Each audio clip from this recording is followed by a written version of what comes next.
Hey guys, this is Alisa Summers from RuPaul's Drag Race Season 4, and you're listening to Homorazzi.com.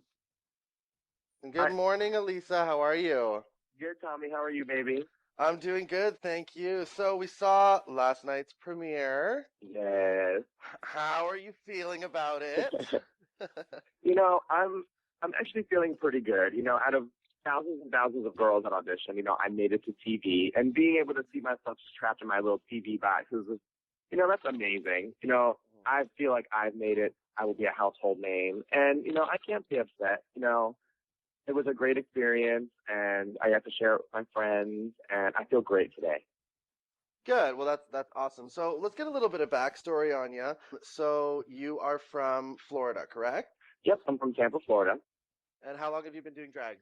It hasn't been that long. It's been about 4.5 years. I've been doing it since I was 19. I'm 23 now. Right. So when you got the call from RuPaul, you were saying that was also the last day of your probation on the show, correct? Yes. So give me a little bit more on your feelings on that day. Well, I know I'm not the first or the last person to have gotten a DUI, but just the whole, I was auditioning for season 3, and then I got the DUI for the whole year of filming season 3 and playing it. I was dealing with the DUI, and then when I was applying for season 4, I was finishing up my community service and doing all the things I needed to do. So when I finished up my last day and I'm at my probation officer, that last day I was walking out of the building, and I get a phone call that says, "Hey, you made the TV show." And I was just like, "Oh my God, this was it was completely it was blessed. Something was on my side, and that day was for me. I was off of probation. That was one good thing, but here you go, you're going to be on TV. It was amazing. When did you get the call? How does the casting process work exactly? A timeline. Give us a timeline of how that works exactly. We sent our audition tapes, I believe it was February or March, and then from there we didn't start filming until I believe August. So that entire time you're doing phone interviews and you're sending in more video clips of you performing and more pictures and doing more phone interviews. And how long exactly is the filming process? I mean, we see it over 16 weeks. We see it over 4 months. But how long is it? How long is it from start to finish for you guys? I was only there for probably a week, but I believe the entire filming portion took anywhere from 5 to 6 weeks. Who was your biggest competition, I guess, just from snap judgment that you saw in the work? Walking in and seeing the other girls, I believe that Fifi was my biggest competition just because she was painted the house down. Her costume was lovely, and she was haired, and that's how I like to be. I like to be painted, costumed, and haired. I saw LaShawn there, but, I know LaShawn from back in the day. I know her from being in Florida.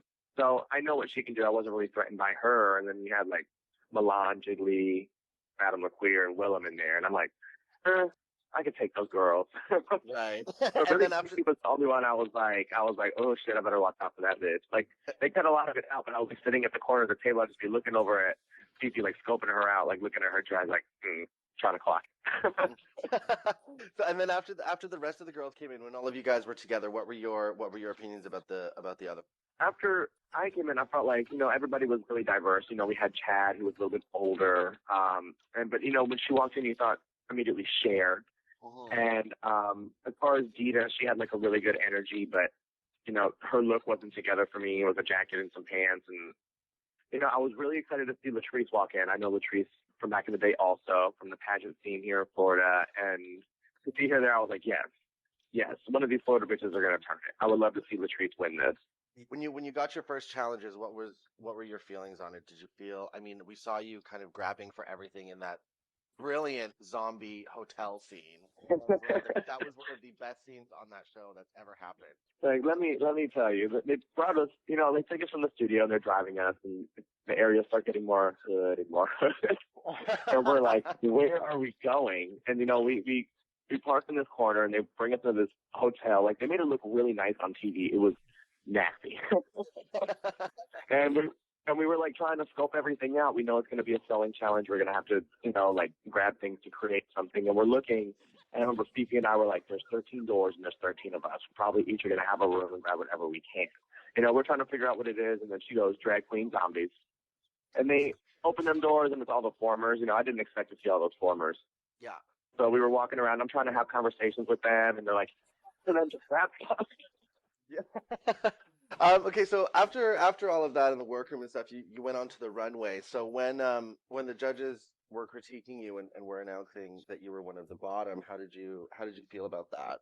Well, I don't say that I'm a master seamstress. I can sew basic things like stretch fabric and stuff like that. Stuff that I have that is more intricate, I send out to seamstresses. So in this challenge, I knew that I wasn't going to win, but my strategy was to just be safe. If I could be safe through this, I know I could turn like the acting challenges that are coming up and all the little things that they like to do to us. So I was trying to create something that would be safe and look more put together than the other girls.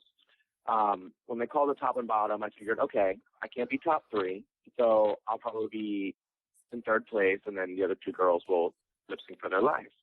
I didn't feel like my costume